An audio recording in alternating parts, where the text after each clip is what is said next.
Amados, o tempo passa tão rápido, né? Mas a mensagem hoje, eu vou tentar levar ela até o final, tá bom? Amém. Não vou cortar, não vou resumir, vamos ao pé da letra, amém? Amém. Então, os irmãos, preparem aí, porque é o Salmo 119. Abra aí no Salmo 119.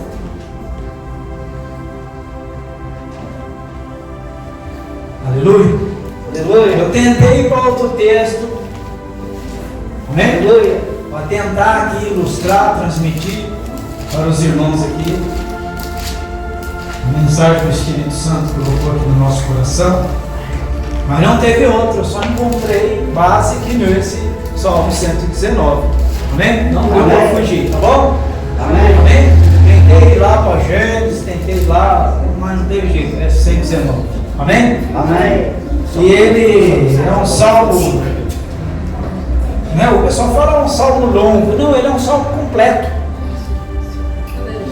Ele é um salmo que, assim, junta todas as qualidades, junta todas as personalidades, características do amor de Deus por cada um de nós. Amém. Amém? E aqui o amor de Deus é representado aqui pelo salmista, e o salmista também mostrando aqui o imenso amor que ele tinha, não só por Deus, mas também pela palavra dele. Amém? Amém. Louvado seja Deus. Louvado seja. Então vamos lá. Vamos iniciar aqui no versículo 1, que diz assim: Bem-aventurados que trilham caminhos retos e andam na lei do Senhor. O versículo 2: Bem-aventurados os que guardam os seus testemunhos e o buscam de todo o coração. Verso 3: E não praticam iniquidade, mas andam em seus Caminhos. Tu ordenaste aos teus mandamentos para que diligentemente os observássemos. Tomara que os meus caminhos sejam dirigidos de maneira a poder eu observar os teus estatutos. Então não ficaria confundido, atentando eu para todos os teus mandamentos. Louvar-te-ei com retidão de coração, quando tiver aprendido os teus justos juízos.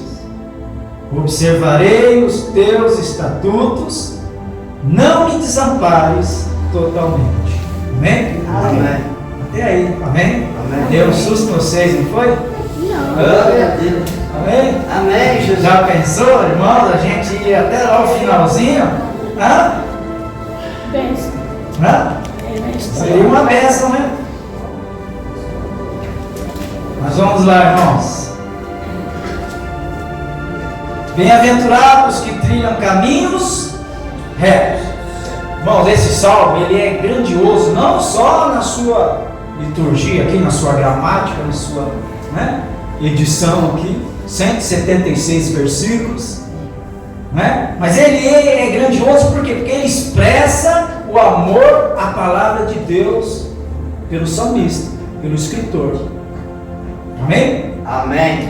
Apresenta a palavra divina como promessa, apresenta a palavra divina como mandamento, apresenta a palavra de Deus como direção, como testemunho, como ensino, sabedoria, verdade, justiça e repreensão.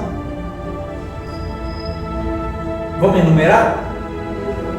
Primeiro, a palavra divina, ela apresenta como promessa mandamento, direção, testemunho, ensino, sabedoria, verdade, justiça, repreensão. Este salmo revela, irmãos, a palavra de Deus, consolando salmista, protegendo o salmista, direcionando a vida do salmista, lhe oferecendo alegria, lhe trazendo satisfação e gozo para o coração e para a sua alma. Ou seja, o salmista ele não sofria de depressão. A depressão não pegava o salmista, porque aqui ele se alegrava na palavra, ele se revestia da palavra, ele se enchia da palavra e ele era feliz. Por que será que em nós muitas vezes abate a tristeza, em nós às vezes abate a dúvida, muitas vezes em nós chega um desânimo? Porque muitas vezes nós desencadeia assim um sentimento de que falta algo, eu não estou completo, não é? Por que às vezes abate? Irmão, talvez a palavra ainda não está sendo levada ao nível de atenção por nós, a ponto de nós escaparmos de tudo isso. Porque olha o que o salmista revela: na tua palavra, Senhor, eu encontro segurança, na tua palavra eu encontro conforto, na tua palavra, eu amo a tua palavra. Expressa o salmista profundo amor a Deus por ler a sua palavra, meditar nela, orar.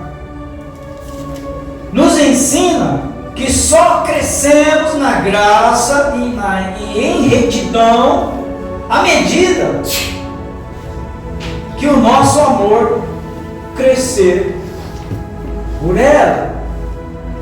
Amém? Amém. Você ama a palavra de Deus? Sim, amo. Não é? Hoje em dia muitas vezes fala que ama a Deus, ama a palavra, ama os mandamentos, não é? Mas muita gente tem preguiça de ter uma Bíblia, de ler uma Bíblia. Vai para o culto, não leva uma Bíblia.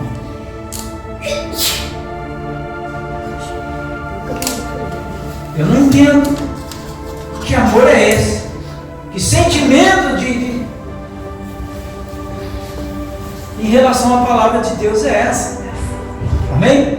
Tudo bem que a tecnologia te ajuda. Hoje tem Bíblia no celular, hoje tem, né? Hoje tem monitor em todas as igrejas mostrando que, acompanhando a leitura, né? A liturgia durante o culto. Sim, bacana. Mas irmãos, a gente tem que ter uma Bíblia. A gente precisa ter, sabe por quê? Eu não sei se funciona com todos, mas comigo funciona. Nas minhas indecisões, às vezes na minha angústia, às vezes na minha insônia, ou às vezes em alguma coisa assim que eu vou fazer, que eu preciso de um direcionamento, irmãos, a palavra.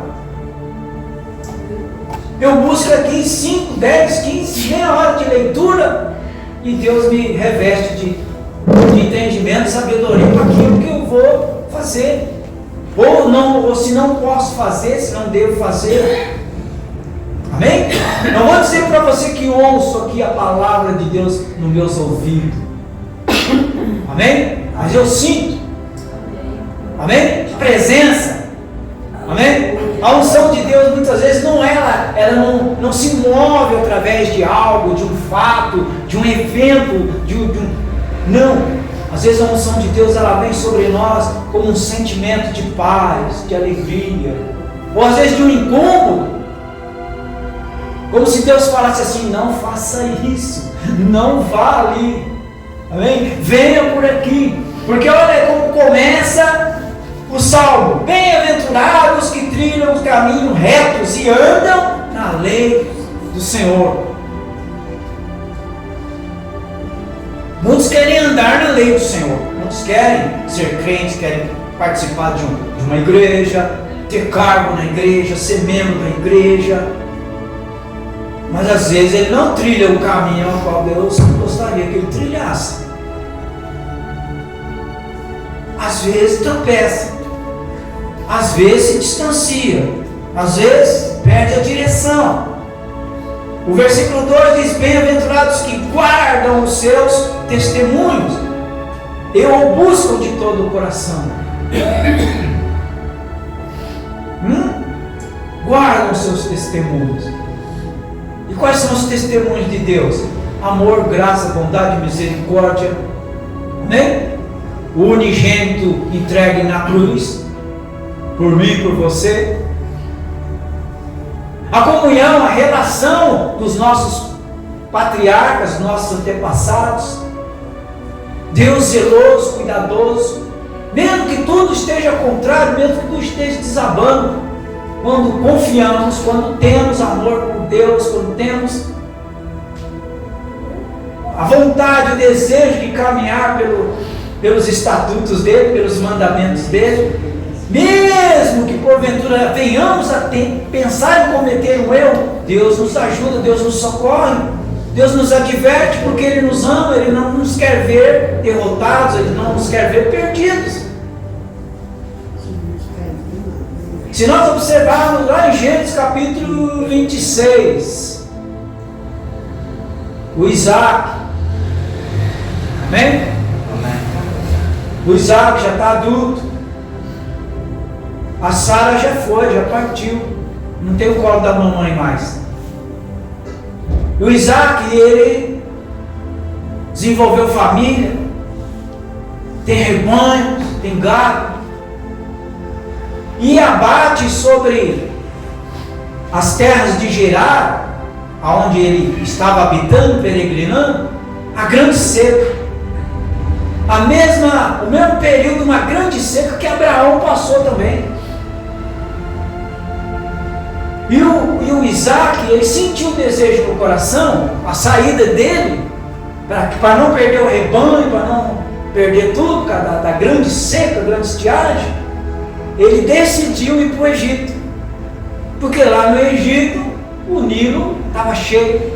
Lá no Egito a situação estava melhor. E ele sabia que ele seria bem recebido no Egito, por causa do Abraão, que era conhecido. Abraão, certa ocasião, se refugiou no Egito também. Mas aí Deus, como eu disse, cuidadoso, zeloso, não homem, filho de homem para mentir, né? Não se arrepende das promessas que faz. Ele, como havia prometido para Abraão, que abençoaria toda a sua descendência, todas as gerações vindouras, não é? Deus fala com Isaac, fique aí, é versículo 3, irmãos, se você achar lá, pode ir, Gênesis 26, versículo 3, aí Deus fala assim com Isaac, peregrina nesta terra, não saia daí, não vá para o Egito, porque as promessas que eu fiz para Abraão estão sobre você também, eu vou cuidar de vocês, vocês não vão sofrer. Amém? Então a gente observa que aqui no Salmo 119, o salmista lembra disso. O salmista, ele faz menção de que Deus sempre esteve zeloso, é por isso que ele ama tanto a palavra de Deus, por isso que ele quer meditar nos estatutos, por isso que ele quer guardar no coração os mandamentos, por isso que ele quer trilhar os caminhos, por isso que ele quer que Deus continue revelando para ele a vontade dele. E aí a gente observa, irmãos, que bem-aventurados, o que é ser bem-aventurado, irmãos? É ter as promessas de Deus, as bênçãos de Deus derramadas sobre a nossa vida. Isso é ser bem-aventurado. A gente pode observar também que para que a sua bem-aventurança, as suas bênçãos sejam derramadas sobre nós, sobre as nossas vidas, sobre os nossos negócios, sobre as nossas peregrinações nessa vida, os nossos sonhos, nossos projetos, a gente precisa decidir em viver segundo a palavra dele, a vontade dele. A gente que tem que tomar essa decisão. Deus está disposto a estar sempre nos ajudando, nos auxiliando, mostrando os seus testemunhos a nosso favor. E a gente tem que observar também que a sua palavra, os seus mandamentos, os seus preceitos seguem um padrão. E a gente não pode fugir do padrão. Hoje nós vivemos um evangelho que não está dentro dos padrões divinos de Deus, do que se agradaria a Deus. Mas a gente não pode discutir isso. A gente ofende os crentes dessa geração. A gente ofende os crentes novatos, né? Os jovens da nossa geração hoje. Eles nos chamam de quadrados, de retrógrados. Mas se nós formos aos olhos, né, pela lupa, pela luneta aqui, pela palavra de Deus verdadeiramente, mergulharmos dentro do que é os conceitos, preceitos, padrões de Deus, nós vamos ver que essa nossa geração está totalmente avessa.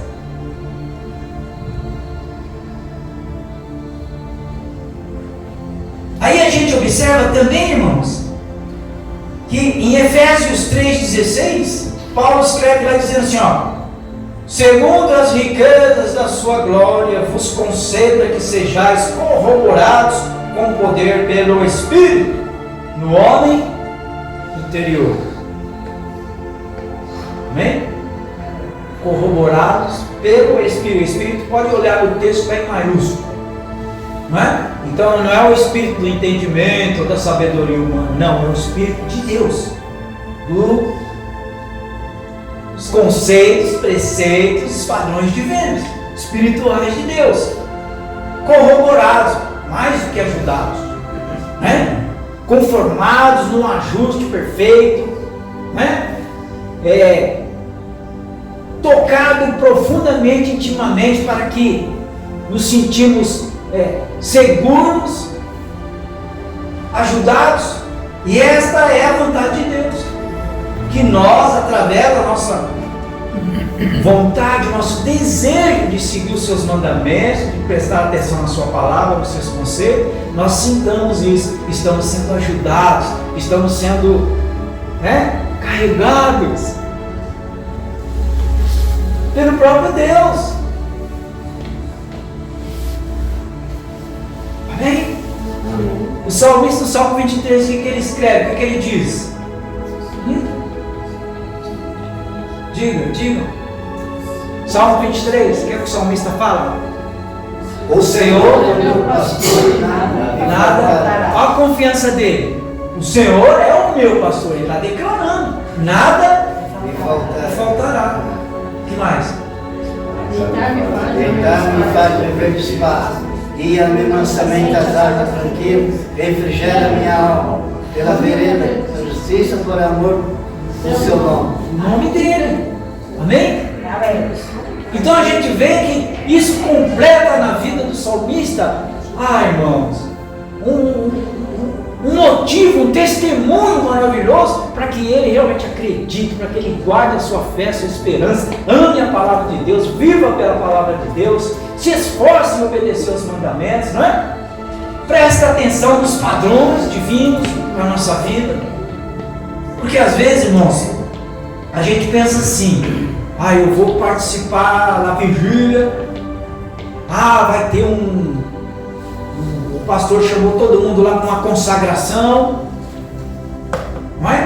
Então às vezes as pessoas falam assim que esses momentos, uma vigília, ou de uma tarde, ou uma manhã de consagração, ali tudo vai se resolver, ali tudo vai mudar na nossa vida, Deus vai se agradar, Deus vai realizar algo. Não, irmãos, isso não pode ser razão e motivo para um momento, para um único ajuntamento. Consagração, santificação, santidade, né?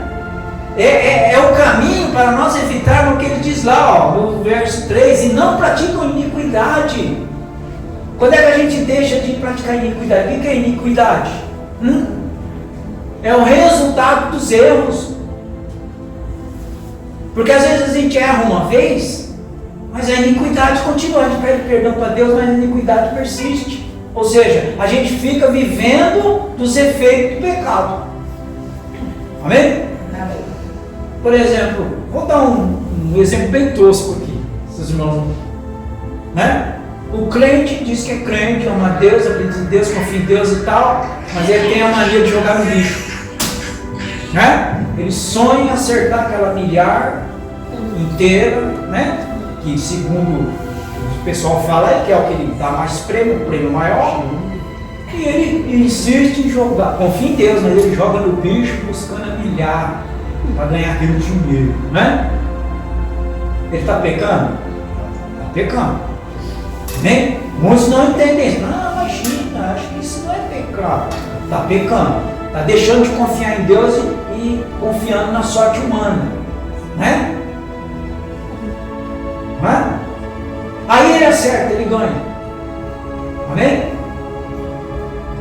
Aí a primeira coisa que ele faz, ele não conta para nenhum irmão, porque senão vai chegar né? Vai chegar lá no pastor, no presbítero, nos obreiros, vai dizer, pô, irmão, jogando no bicho, isso é pecado, né?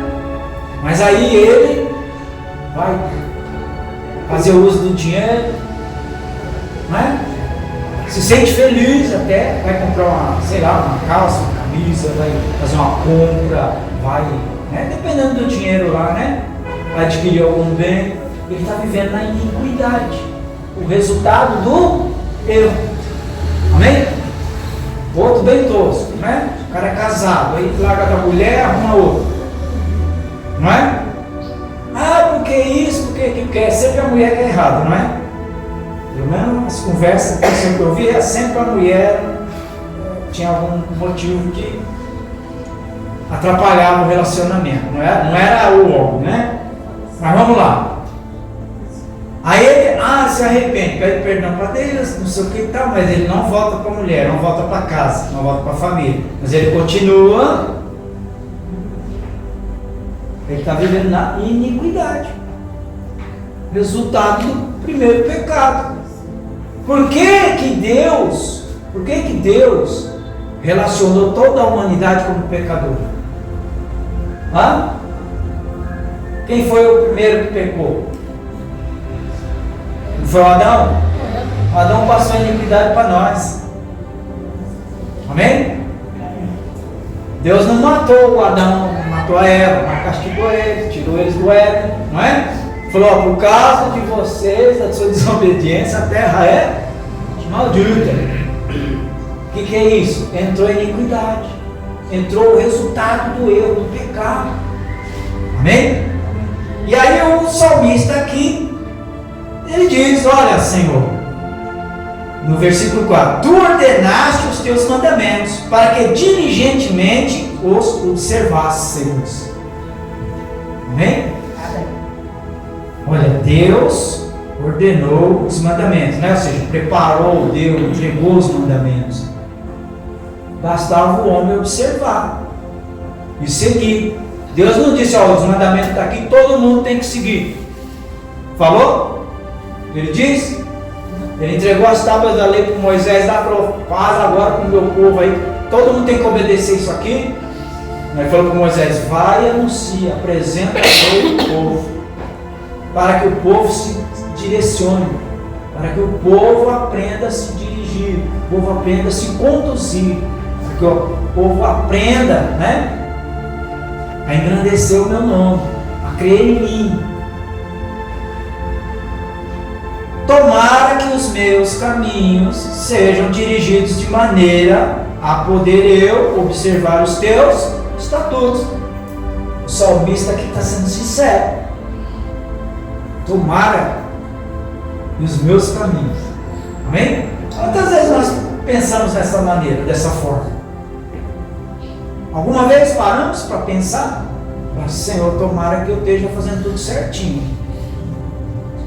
Senhor, tomara que eu aprenda a fazer direitinho. Irmão, porque por mais que nos esforcemos, alguma coisa sai do controle, porque nós temos humanidade dentro de nós. Amém? Nós temos uma consciência humana, né? A nível da humanidade, da sociedade, do mundo. Nós temos muita contaminação de pensamento, de visão, de audição. É muito ruído, é muita coisa diante de nós, é muita coisa para pensar, é muita coisa para decidir. Estamos fatídicos a falhar a qualquer momento. Por isso precisamos meditar na palavra do Senhor. Por isso precisamos sentir prazer, por isso nós precisamos amar a palavra de Deus e nos conduzir através dela sempre que for necessário, sempre que você tiver alguma situação.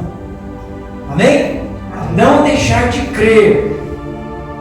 Seguindo Colossenses 1, verso 11, também Paulo escreve aos Colossenses, usando a mesma palavra, corroborados em toda a fortaleza.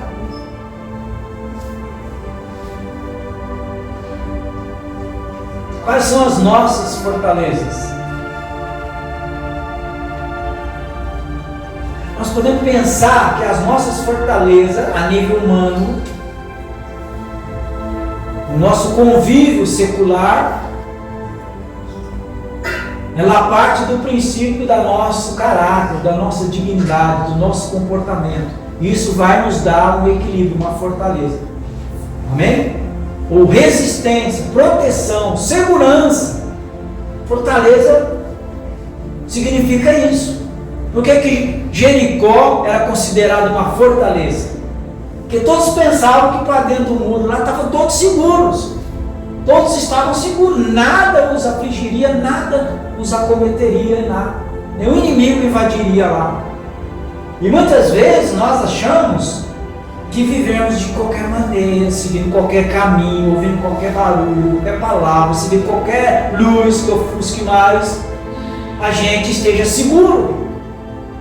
Mas não, nós precisamos ser ajudados em toda a fortaleza, ou seja, em toda a forma de segurança. E só encontramos isso na palavra de Deus, irmão, nas promessas de Deus, nos mandamentos, nos estatutos de Deus. Bem-aventurado o varão que não se assenta na roda dos escarnecedores. Mas antes, isso. Então vê como a palavra de Deus não nos engana, não nos deixa confundido. Às vezes a gente se confunde porque quer. Porque às vezes a gente deixa as pessoas interpretarem a palavra por nós. Já pensaram nisso? Tem crente que ama ir à igreja só para ouvir a mensagem, a pregação, mas ele não é capaz de ler a palavra de Deus. Ele não é capaz de buscar ele uma interpretação pelo que ele leu, pelo que ele entende. Então, muitas vezes, lembram que um dado momento aqui, eu não me lembro que culto que foi, tempos atrás, eu falei que hoje o Evangelho está sendo assim utilizado como ferramenta para vários processos, para vários interesses. Lembra como eu disse para vocês? Que muitas vezes hoje tem cursos para que você convença uma plateia, para que você conduza uma plateia, um público ou um grupo de pessoas para o que você planeja, para o que você tem em mente. Amém? Amém. Existem cursos, existem preparações hoje. E existem usando o Evangelho para enriquecer e crescer uma igreja. Amém? Já me convidaram para vários cursos. Ô irmão, você precisa dar um up na tua igreja lá. Já chamaram na igreja pequenininha. Sua igreja está vazia, irmão. Precisa fazer uns cursos aí, porque você precisa aprender a como falar, atrair as pessoas, convencer as pessoas. Irmão, se isso aqui não convencer ninguém, não tocar no coração de ninguém, irmãos, não vai ser cursos que vai, porque normalmente o que acontece é a iniquidade no púlpito, a promessa falsa, mentira. Vou falar aquilo que Deus não mandou eu falar. Vou estar interpretando da forma a qual, seja por o interesse de eu conduzir vocês para um determinado compromisso com o ministério ou comigo. E não é isso que o Evangelho trata. O Evangelho trata assim, de você assumir um compromisso com você mesmo, em salvar a tua alma da condenação. O Evangelho, ele apresenta para nós o caráter de Deus, os estatutos de Deus, os protocolos de Deus. E não é para que você simplesmente seja praticante ouvinte de algo que não vai te conduzir para onde o Evangelho te chama, que é para a presença do Pai de novo, que é para que você se livre, né, da condenação que está por vir. Nós acabamos de cantar isso aqui. Nós falamos de caminhos, nós falamos aqui de certeza, de convicções, falamos aqui de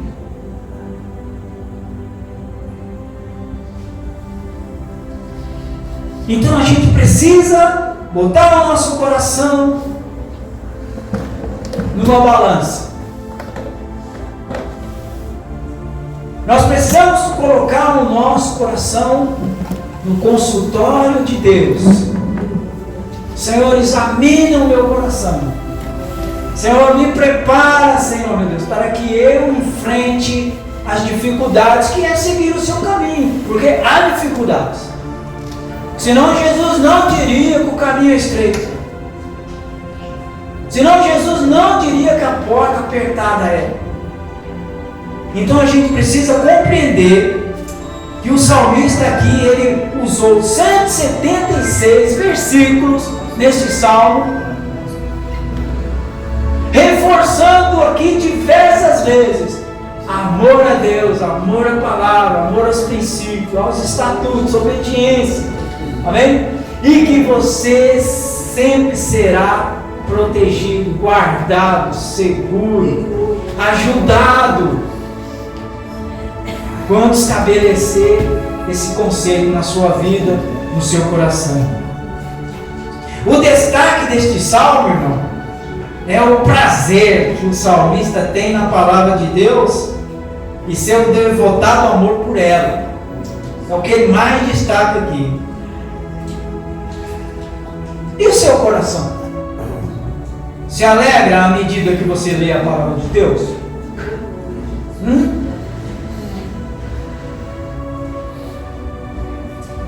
A cada momento que você gasta do seu tempo, do seu dia, da sua vida, lendo a palavra de Deus, você se alegra? Você sente alegria?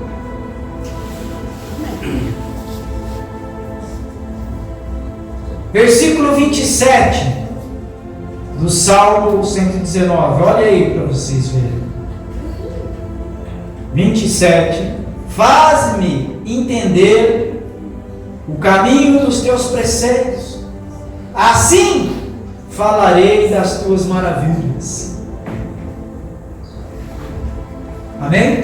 Amém. Sabe por que às vezes as pessoas não conseguem falar alguma coisa de Deus? Porque as pessoas não conseguem pregar o Evangelho, falar do amor de Jesus, falar do amor de Deus.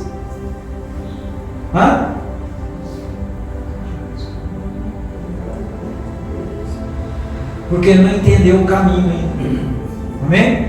Ele entende, né? Ele entende as motivações do ministério, do pastor, das campanhas, mas ele não ainda descobriu, não conseguiu entender, né, o caminho e os preceitos de Deus. Quando entender, ele vai falar das maravilhas de Deus. Amém? Então, um pouquinho que a gente entendeu aqui sobre o coração do salmista, a expressão do salmista, a gente já vê, Deus nunca falhou. Amém?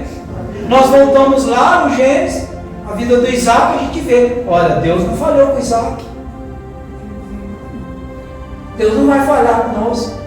Deus não vai falhar com a nossa geração, se estivermos dentro dos seus conceitos, dos seus propósitos, obediência aos seus mandamentos e estatutos. Amém? Amém. Verso 50. Os soberbos... Não, é o 51, né? O 50. Isto é a minha consolação, a minha angústia, porque a tua palavra me vivificou. Amém? Amém, Jesus. Glória a Deus. Entendeu? Por que ele está dizendo isso? Porque no 49 ele diz assim, lembra-te da palavra dada ao teu servo, na qual me fizeste esperar?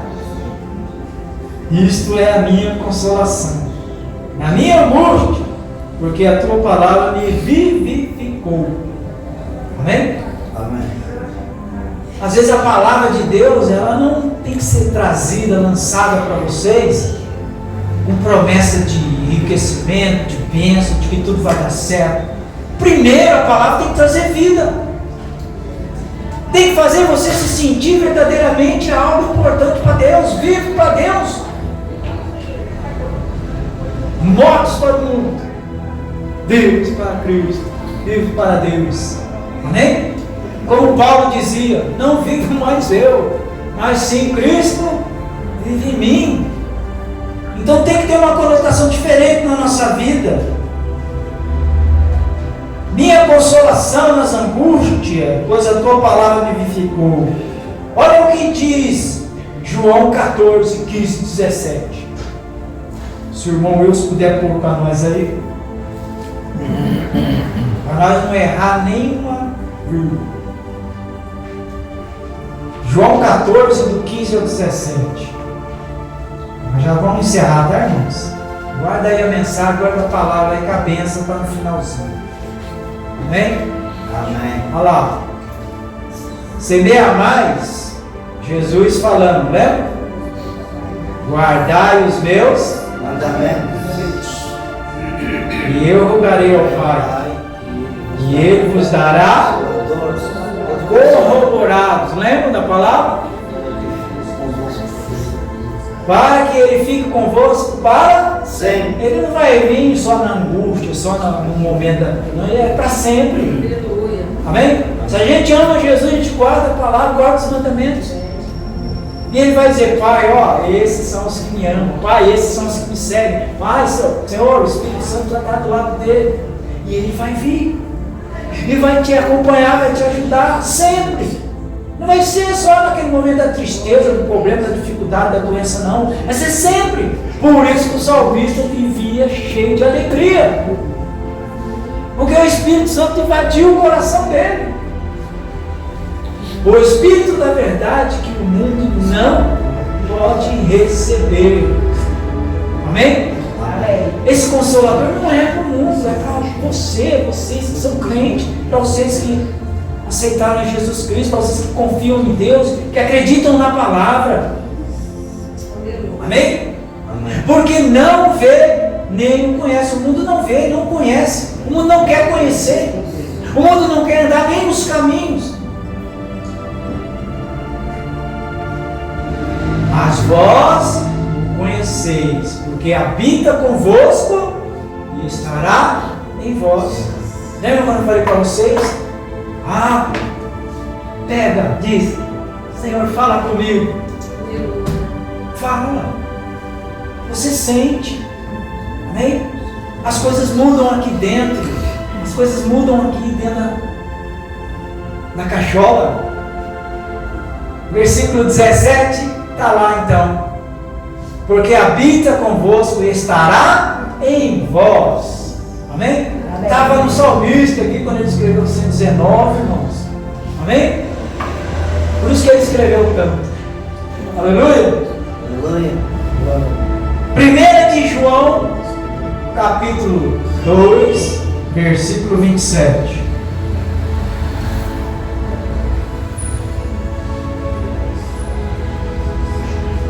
Primeira epístola de João, capítulo 2, versículo 27. E a unção que vós recebestes dele, o Espírito, Jesus pediu ao Pai, o Espírito veio, amém? Está em vós, estou com vocês, amém? Amém. Mas preste atenção, e a unção que vós recebestes dele, fica em vós, e não tendes necessidade de que alguém vos ensine, mas como a sua unção vos ensina todas as coisas, e é verdadeira, e não é mentira, como ela vos ensinou, assim nele permanecereis. Por que o salmista aqui ama a palavra, ama a Deus, não quer desistir de Deus, fala, Senhor, me ajuda a seguir os seus caminhos, né? Me ensina a reconhecer, por quê? O Espírito está nele, está revelando para ele quais são as coisas boas. Entende? Por que você vê crente triste, crente aborrecido, desanimado, cansado da vida? Ele só não quer ir para morrer, mas ele diz que está cansado, não aguento mais. Não. Existem muitos crentes passando dificuldade hoje. Sabe por quê? Por causa do evangelho fraquinho. O evangelho só fala em prosperidade, não prepara o crente para a derrota, para os desafios, para as lutas. E o que mais Jesus fez foi ensinar os seus discípulos e todos aqueles que o ouviam nos seus sermões a entenderem a dimensão da vida e as complicidades, as complicações que viriam, as perseguições que se estabeleceriam na vida deles, e dizendo, mas permaneceis firme, não desistam. E olha que muitos foram, não é?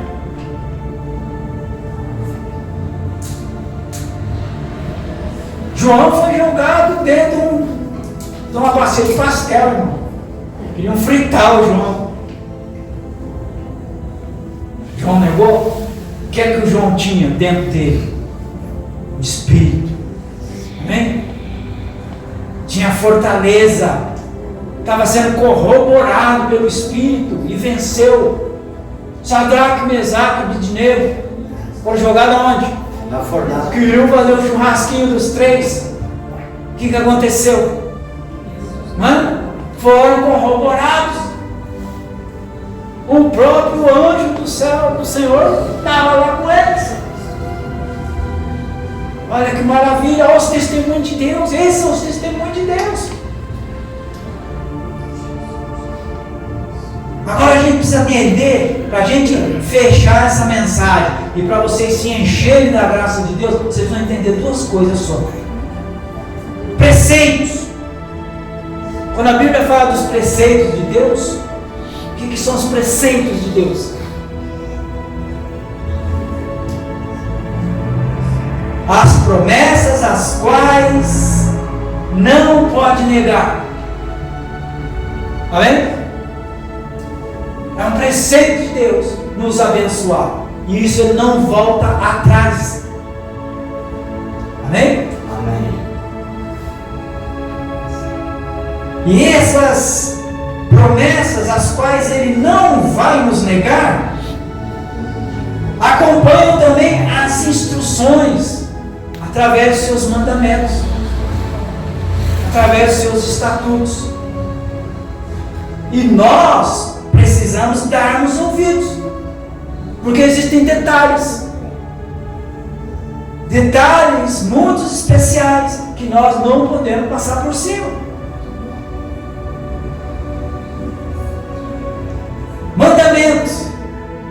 Quais são os mandamentos de Deus? Muita gente, quando fala em mandamentos, já lembra logo dos 10, né?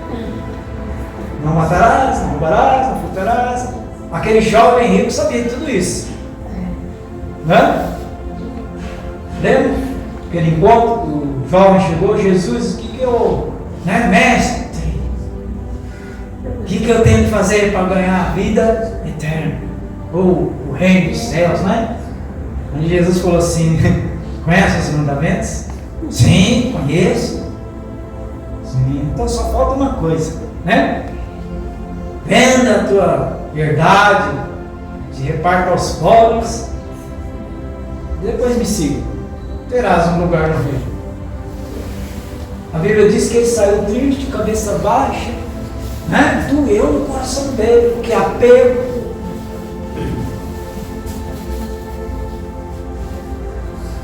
Mandamentos, irmão, são as regras, as diretrizes que expressam a autoridade de Deus e a vontade dele. Ele não abre mão disso.